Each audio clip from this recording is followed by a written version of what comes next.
Hello everyone, आप देख रहे हैं मेरे YouTube channel study with Zeenat. Friends, आज हम करने वाले class 12 chapter 1 home science. Chapter 1 का नाम है कार्य, आजीविका तथा जीविका। तो फर्स्ट पॉइंट पढ़ेंगे हम कार्य। कार्य क्या है? वे गतिविधियां जो किसी उद्देश्य की पूर्ति के लिए की जाती हैं कार्य कहलाती हैं। वे गतिविधियां जो किसी उद्देश्य की पूर्ति के लिए की जाती हैं तो वो क्या कहलाती हैं? कार्य। कार्य से व्यक्ति नए संबंध स्थापित करता है और वे खुद ही पहचान बनाता है। और किसी भी कार्य को करने हेतु व्यक्ति को कौशलों और प्रतिभाओं की आवश्यकता होती है। फ्रेंड्स, अब किसी भी कार्य को कर रहे हैं, किस तरीके से कर रहे हैं, तो उसे ही हम क्या कहते हैं? कार्य।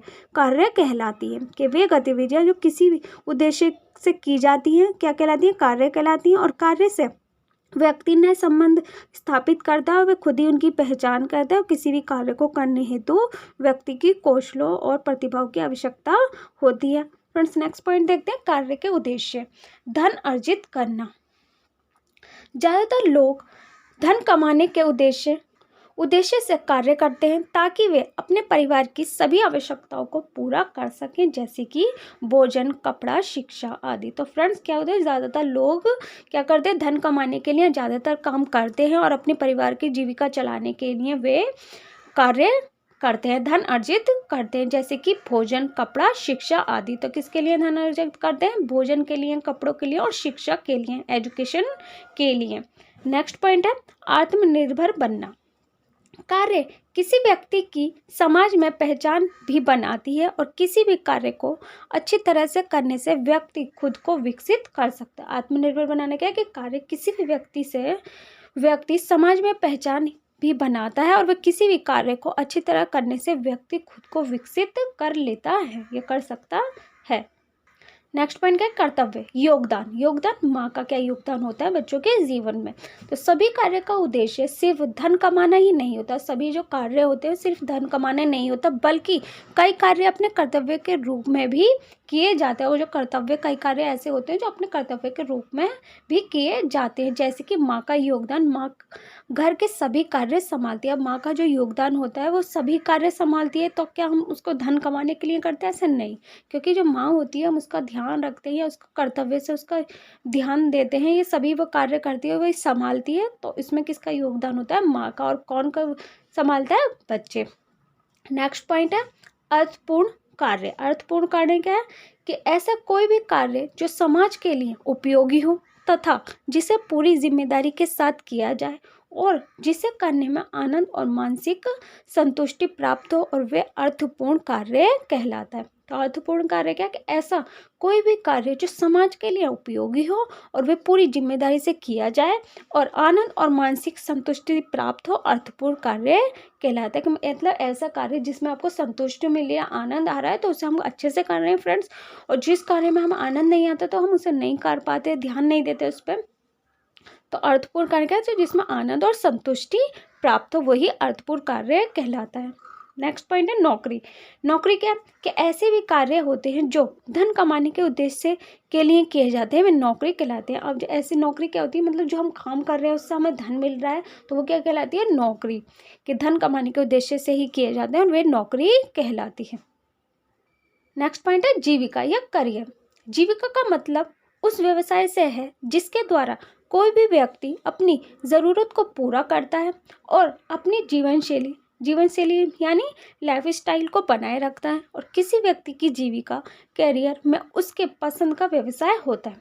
जीविका का मतलब क्या होता है? या व्यवसाय का मतलब क्या होता है? कि जो अपने जीवन शैली या लाइफ स्टाइल को बनाए रखता है और किसी भी व्यक्ति की जीविका या उसके पसंद का व्यवसाय होता है। मतलब जिसमें आपको आनंद आ रहा है, जो पसंद है आप वो कर रहे हैं, तो उससे आपको लाइफ स्टाइल जो है वो चेंज कर रहे हैं अपना, तो वही क्या कहलाती है? जीविका। कैरियर में कोई निश्चित आय इनकम नहीं होती और लाइफ स्टाइल चेंज करने में, धन कमाने में कोई इनकम निश्चित नहीं होती। वह अपना करियर अपने अनुसार चुन सकता है, पसंद कर सकता है, अगर उसके मतलब की जॉब हो तो। नेक्स्ट है नौकरी तथा करियर में अंतर। अब देखते हैं नौकरी तथा करियर में अंतर क्या है। कैरियर में व्यक्ति अपने सपनों को पूरा करता है। जो कैरियर होता है वो अपने लाइफस्टाइल को चेंज करता है, अपने सपनों को पूरा करता है। जबकि जो नौकरी होती है वो व्यक्ति अपने मालिक या कंपनी के सपनों को पूरा करता है। और जो नौकरी होती है फ्रेंड्स वो अपने मालिक की या कंपनी के सपनों को पूरा करता है, मतलब कि दूसरे के सपने को पूरा करता है। और कैरियर होता है जो अपने सपनों को, अपने लाइफस्टाइल को पूरा करता है। जबकि नौकरी में व्यक्ति अपने मालिक या कंपनी के सपनों को पूरा करता है। मतलब कोई व्यक्ति है वो जॉब कर रहा है तो वो किसके लिए कर रहा है? अपने मालिक के लिए, अपने कंपनी के लिए। नौकरी के लिए व्यक्ति को नियमित रूप से ऑफिस जाना पड़ता है, और नौकरी के लिए व्यक्ति को अपने नियमित रूप से ऑफिस जाना पड़ता है। जबकि कैरियर में ऐसी कोई बात नहीं है। जबकि जो कैरियर मतलब उसने अपने अनुसार जो करियर चुना है, जो अपना लाइफस्टाइल चुना है, उसमें कोई भी ऐसी बात नहीं है। जबकि नौकरी के लिए दूसरे के ऑफिस जाना पड़ता है, काम करना पड़ता है, वो क्या कहलाती है? नौकरी। और कैरियर अपने पसंद का, अपनी लाइफस्टाइल चेंज करने का क्या होता है? अधिकार होता है। और वे कैरियर में ऐसी कोई बात नहीं है। तो फ्रेंड्स आई होप आपको क्लियर हो गया होगा नौकरी तथा कैरियर में क्या डिफरेंस है। और नौकरी के दौरान ही किसी भी प्रकार के नुकसान का जिम्मेदार होने पर नौकरी जा भी सकते हैं। और नौकरी में अगर कोई आपसे नुकसान हो गया या कुछ गलत हो गया तो उससे क्या होता है? मालिक आपको निकाल भी सकता है। और जबकि कैरियर में ऐसा कुछ नहीं होता। और नौकरी में व्यक्ति को सिर्फ कंपनी का लक्ष्य प्राप्त करना होता है। और नौकरी में केवल व्यक्ति को कंपनी का लक्ष्य प्राप्त करना होता है। जबकि कैरियर में सारा तनाव खुद ही झेलना पड़ता है। और जबकि जो कैरियर होता है उसमें सारा तनाव आपको खुद ही झेलना पड़ता है। नेक्स्ट पॉइंट है भारत में परंपरागत व्यवसाय। अब देखते हैं भारत में किस किस तरह का व्यवसाय है। लाइक कृषि, भारतीय पार्क प्रणाली तथा मसाले। कृषि होती है फ्रेंड्स, समझ में ज़्यादातर जो कृषि होती है कहाँ होती है? भारत में होती है। क्या कृषि होती है? गेहूँ, चावल ये बोए जाते हैं। और भारतीय पार्क प्रणाली तथा मसाले भी होते हैं। मछली पकड़ना, हस्तशिल्प, बुनाई, चित्रकला ये कहाँ होती है? भारत में। तो कृषि अब एक एक करके समझते हैं। कृषि क्या है कि आज भी कृषि भारत की अधिकता जनसंख्या का प्रमुख व्यवसाय है। इसका कारण है कि भारत की जलवायु जो कि कृषि के लिए अनुकूल है। तो कृषि क्या है कि आज ही कृषि भारत की अधिकतर जनसंख्या का प्रमुख व्यवसाय है। और इसी के कारण भारत की जलवायु कृषि के लिए अनुकूल है। और भारत की लगभग 70% जनसंख्या आज भी गांव में रहती है। और भारत में लगभग जो 70% जनसंख्या है वो आज भी गांव में रहती है। नकदी फसलें जो कहीं और जाकर बेचते हैं, लाइक फल, सब्जियां, दालें, गेहूं आदि। नकदी फसलें क्या होती हैं? जो जाकर कहीं और जाकर बेचते हैं, जैसे कि फल, सब्जियां, दालें, गेहूं इत्यादि कहीं और जाकर ये बेची जाती हैं। आर्थिक महत्व, नेक्स्ट पॉइंट क्या है? आर्थिक महत्व वाली फसलें जैसे कि चाय, कॉफी, रबड़ इत्यादि। ये कौन सी है? आर्थिक महत्व वाली फसलें, चाय, कॉफी, रबड़ आदि। भारत में विश्व में काजू, नारियल, अदरक, काली मिर्च तथा हल्दी आदि का सबसे बड़ा उत्पादक देश है। जो भारत में किस किस फसलों का ज़्यादा योग है? काजू, नारियल, अदरक, काली मिर्च तथा हल्दी आदि का सबसे बड़ा उत्पादक है। आई होप फ्रेंड्स आपको कृषि का टॉपिक अच्छे से क्लियर होगा। अब देखते हैं नेक्स्ट टॉपिक, हस्तशिल्प। हस्तशिल्प क्या है कि वर्तमान समय में देश के साथ साथ विदेशों में भी भारतीय हस्तशिल्प उत्पादों की बहुत मांग है। और इसी कारण विभिन्न प्रकार की शिल्प कला जैसे कि आभूषण बनाना, मिट्टी के बर्तन बनाना, बुनाई करना, रंगाई करना, हाथी दांतियाँ, कांच की चूड़ियाँ, मूर्ति कला, लोहे और मिट्टी की वस्तुएं, दरी, कारपेट इत्यादि बनाना ग्रामीण जनता की जीविका का प्रमुख साधन बन गया है। हस्तशिल्प क्या है कि वर्तमान समय में देश के साथ साथ विदेशों में भी भारतीय हस्तशिल्प का उत्पादन किया जाता है, बहुत मांग है। और इसी के कारण शिल्प कला जैसे कि आभूषण बनाना, मिट्टी के बर्तन बनाना, कांच की चूड़ियाँ बनाना, मूर्ति कला, लोहे और मिट्टी की वस्तुएं, दरी, कारपेट इत्यादि बनाना ही ग्रामीण जनता की आजीविका का प्रमुख साधन बन गया है। नेक्स्ट पॉइंट है बुनाई। बुनाई क्या है? भारत अपनी बुनाई कला के कारण ही विभिन्न प्रकार के कपड़ों का प्रयोग उत्पादक देश रहा है।